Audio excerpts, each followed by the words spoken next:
What is good, everybody? Today I'm going to be showcasing a breakdown for my Cassie, Me and You remix.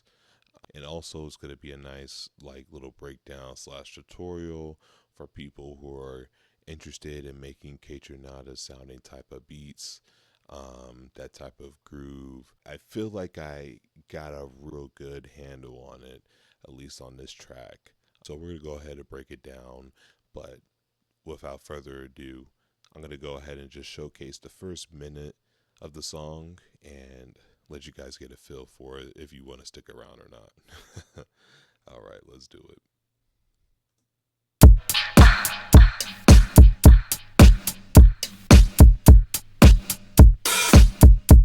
Selection.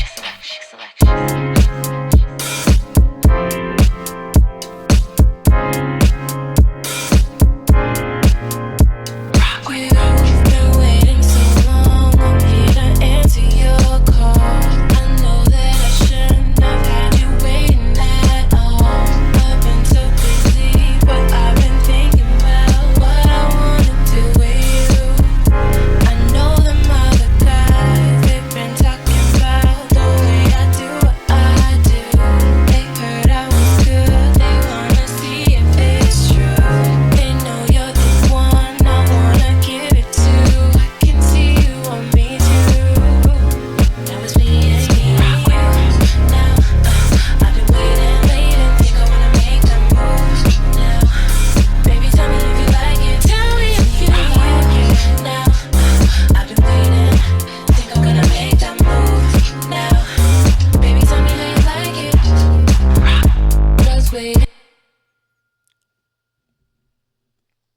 So, yeah, I feel like I said, that's a pretty good breakdown on like that Kaytranada sound when he first came out.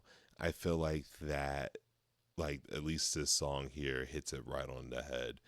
And funny enough, I actually, when I first started this track, I was so in love with the song Chances by Kaytranada.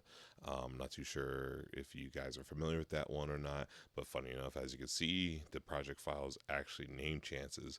Originally, it started off as me just simply making, I was actually in the mindset of remaking the track, just to like, because I was really trying to get like in his head, you know what I mean? Like, okay, how does this guy like make this stuff sound so good? You know what I mean?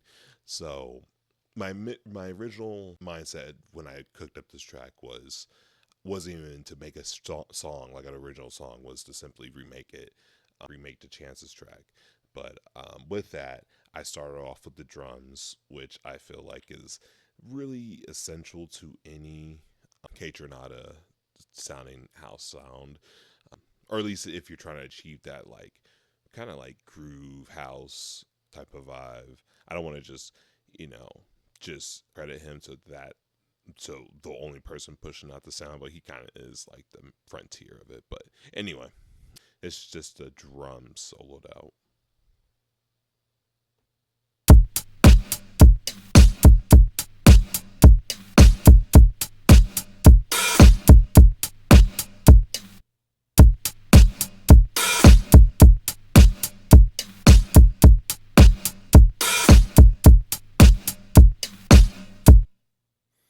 And honestly, it's so simple. The kick is just a simple four on the floor kick. Nothing crazy at all with it. It's so simple. And then I have a couple double kicks in between, just to kind of, throw in a little motion in the whole thing. But overall, super simple. And I did throw a bit of humanize on it too, only 10%, just to give it a little bit of human feel. um, yeah, because that's another thing too. Like that non-quantized feel is essential for this stuff. And I'm like, a lot of the stuff I make already is already in this wheelhouse. So to me personally, this was actually the easiest part of the whole track. I actually whipped this up really fast, but like I said, I first just laid down that kick pattern, then started with the hats.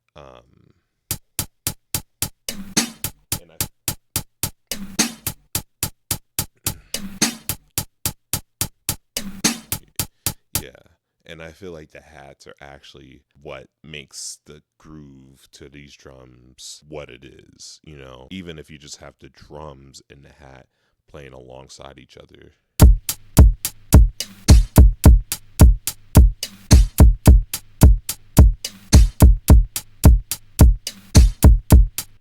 And with these hi-hats, very simple, very simple. These are just eighth notes. These are just 8 notes. And I have 3 separate different hi-hats. Another thing that's really important is sound selection too. I mean, me personally, I'm truly am blessed to have like a pretty extensive sound selection, but like all the stuff I get is from Reddit. Really, I don't get this stuff from anywhere special. So yeah, that's just those are the hats. Now we have the snare, which the snare is really simple as well. Nothing crazy about this stuff, guys.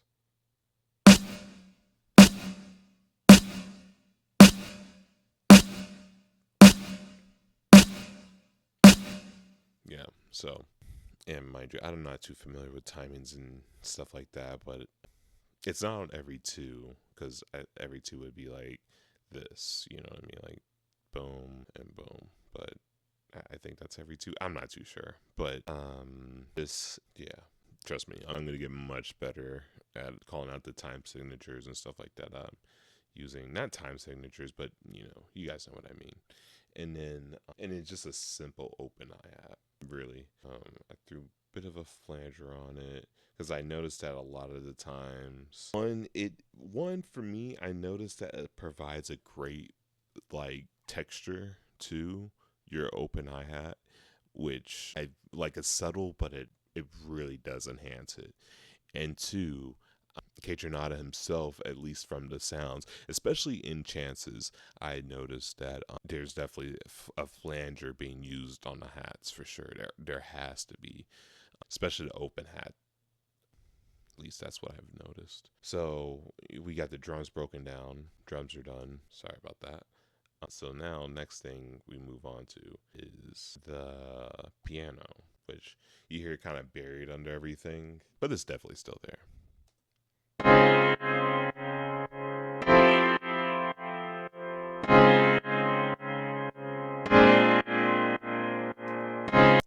And there's like literally no processing besides a side chain from Shaperbox on this entire piano. And that was one thing I kind of noticed too while making this track is simplicity is key.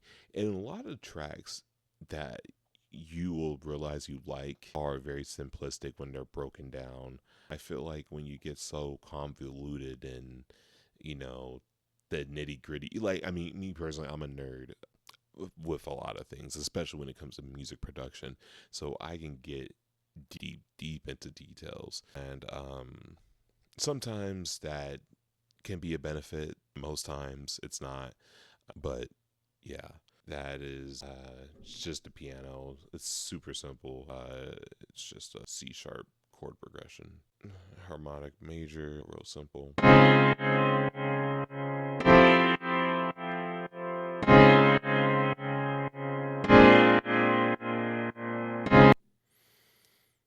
Yeah, very simple stuff. And then this was just a re-recording of that piano I just showed, but it's just with a low pass filter thrown on top of it, and that was it. So I'll just play that.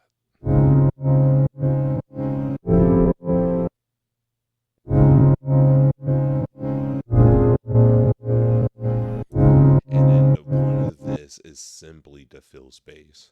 It's not really a melodic element you're supposed to hear in the forefront, purely just texture and to fill space. So these are the two like layered on top of each other.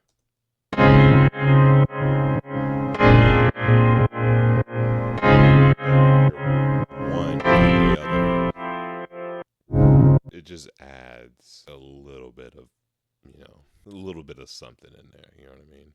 Not nothing crazy, but just adds something. Yeah. And not everything needs to be an element. Not every element of the song needs to be everyone's favorite part of the song, if that makes sense. Some things are simply just meant to be ear candy and nothing more. And that's just like, for example, this simple chime here that is so minor you don't hear it at all, but it adds just the littlest bit of detail. I mean, it's literally minus 22 decibels. So you're not hearing that punch through, regardless of the sound system you're playing it in. But I mean, you could definitely hear it though. Let me play it in mix. I mean, you'll probably hear it for sure now that I just played it soloed it out. Let me go back a couple. Okay, so.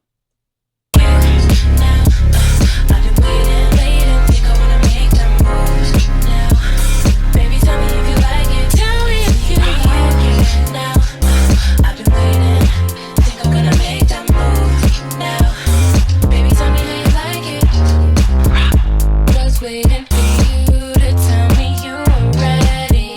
I know what to do if only you would let me. As long as Yeah, and I mean, as you saw, when the song was really busy in this section here, I'd be surprised if you could hear it without knowing that it was there first. Here, I can understand because this is kind of a downbeat. This is more of a chilled out section of the song. It's a little bit more stripped down, so it would stand out a little bit more. Yeah, I'm gonna go back to the bass, but I'm gonna just the chants here, super simple, just a high pass filter and a reverb, sat, and a pan. Nothing crazy. Yeah, but I'll solo those out so you guys can hear them.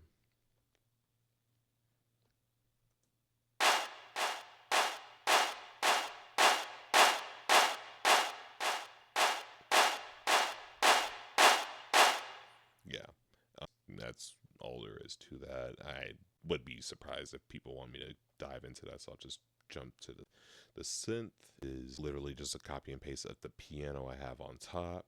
Here's the synth soloed out.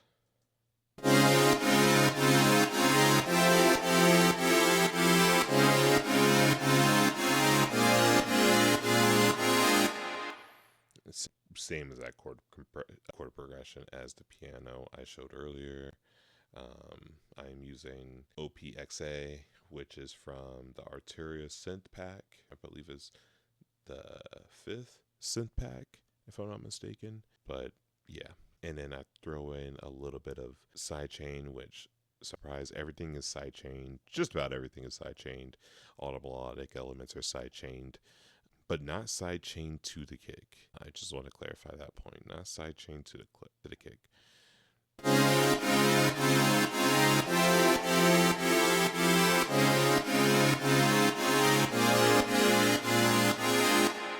Yeah, and then I Pro Q just throwing on, just drew on to clear out some of that low end because I don't want any of that low end, and then the reverb at the end just to help it fill out more space and help it feel bigger, as well as the chorus. And I'm using the preset from Ableton actually called Empty Club, which in my opinion is one of the better presets when it comes to reverb. It's actually pretty legit, but anyway. So I'm just going to do a little A-B on the synth.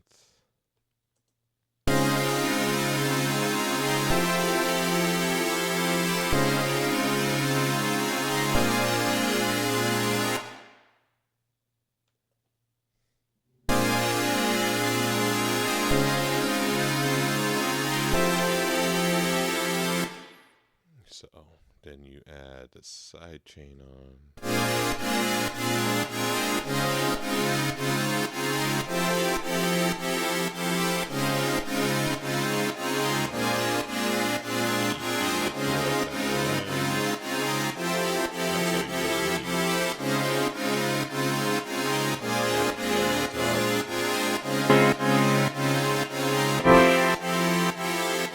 Then we have this reversed bass that I just made while kind of messing around with the bass, which I'm going to go back over to. But yeah, this is really simple too. Just shaper box. I believe this is just a sidechain. I don't know. It's half timed. Let's see how it sounds. Just regularly. Yeah.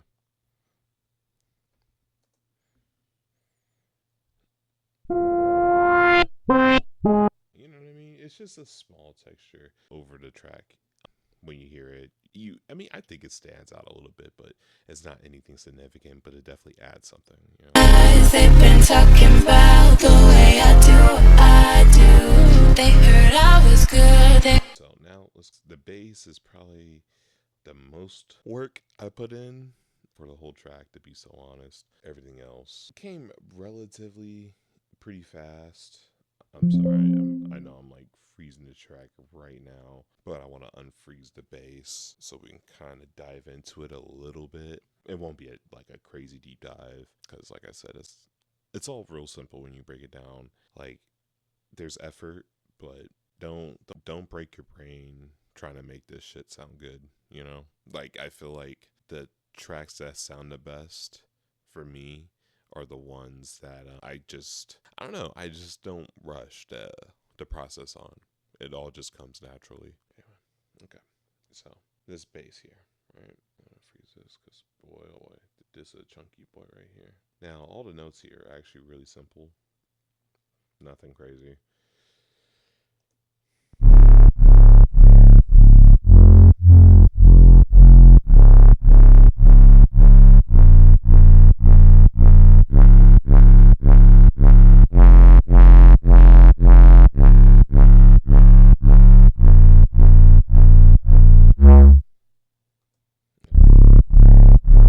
Yeah, I have.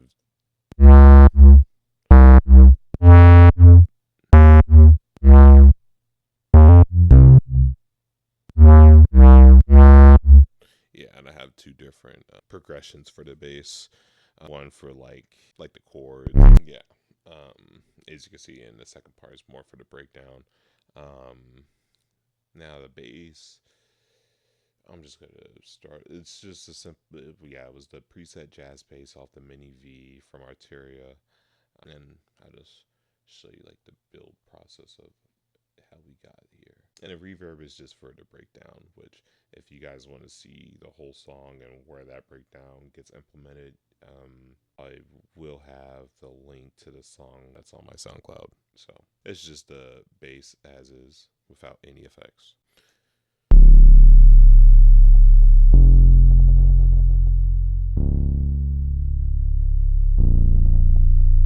You know what I mean? It just sounds so boring. It just sounds so generic.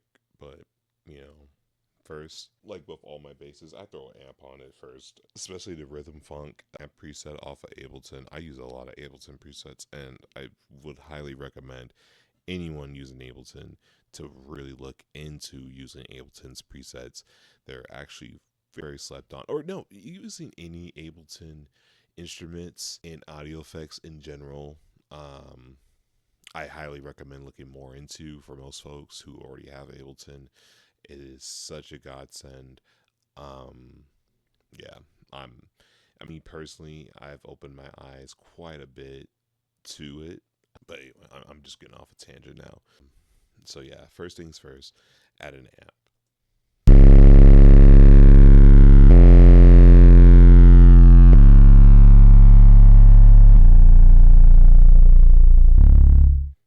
Already we're getting that grit, that right distortion, everything we want. Then we add the shaper box, which of course is just sidechain.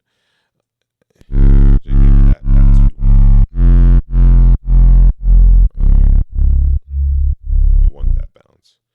Then we add a sat to warm up the lows, which I know what you guys are thinking. You're like, well, that's fucking crazy. What, like, why are you adding a saturator to this bass line when it's already punching? But the saturator is more for the harmonics it brings out in this scenario than anything else. I guess you could do that with a EQ, but I don't know. I feel like just bringing in more frequencies, like more frequency. I don't know. It's a little hard for me to describe, but I don't want to muddy up the track. I feel like the harmonics that the saturator add is just right for this scenario. It doesn't interfere with anything, and it fits just perfectly with this amp. Excuse me, with this baseline setup. So we have that. At first, I went with the auto filter because I was being lazy, but it just made it sound buried. So then I used the Pro Q to kind of do the same thing, but get a little bit more dissective. Um, yeah. So that is, jeez, I wasn't even on the baseline.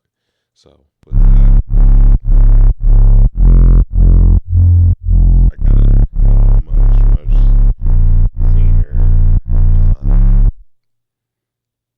much cleaner sound out of the baseline with this versus this. I mean, this just makes it sound very like on the track. Let's just do like something as simple as the filter. You know what I mean, or like the EQing on the bass line makes such a difference.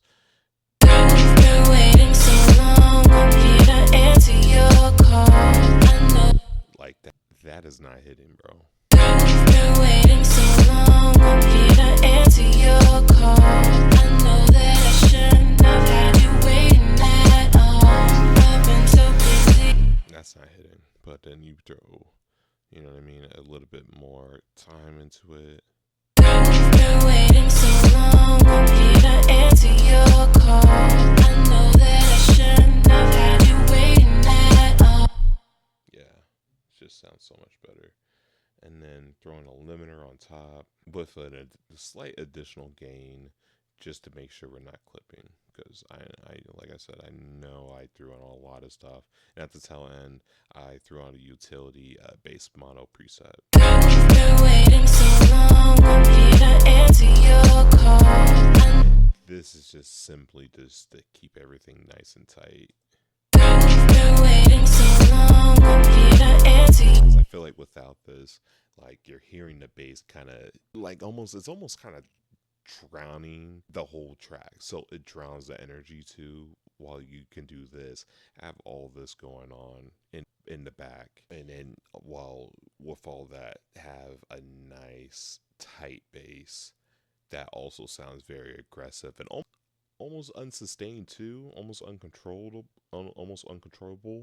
but in a really good way.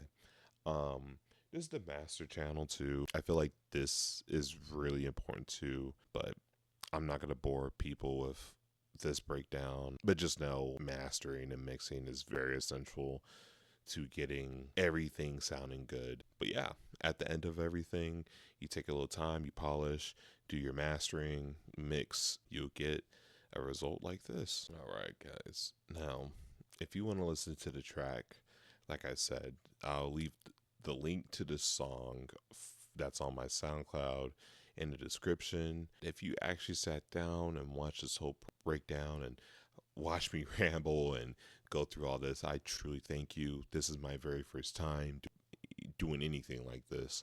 So, any comments, suggestions, yeah, hell, criticisms, critiques, I'm all for it. I definitely want to do this more often. I have a load of tracks. I mean, I don't do this just to show off. I have so many songs, man. And I'm not planning on doing a breakdown for every single song. Hell, I don't think I would do a breakdown again. I think, I'll be honest, I think this might be the one and only breakdown. I may do a couple more. I don't know. We'll see. But this song is real special to me. I've actually been sitting on it for a while, and I decided to finally release it. I actually had this song. I made this song over a year ago. And my whole goal with this year was to really showcase my skills, and this is one of the things. So yeah, I say all that to say, don't be afraid to put your best foot forward. If you got something, don't be afraid to show the world, man. Like I said, I'm going to make more of an effort to put myself out there, showcase more of my music, start putting beats up on my beat store, and hopefully you guys are along to follow me on my journey. Like I said, once again, if you sat here, listen to me ramble the whole time, I appreciate you so much, man. Or gal, whoever you are. Yeah. I will also be adding my Instagram too. So if you want to just, chat or whatever, by all means, reach out to your boy. I appreciate you guys. Thank you for your time. and hopefully you learned something. And yeah, if you have any more questions or anything you want me to get into further, or if you were even interested in me trying something, I'll see what I can do. But until next time, guys, bye for now.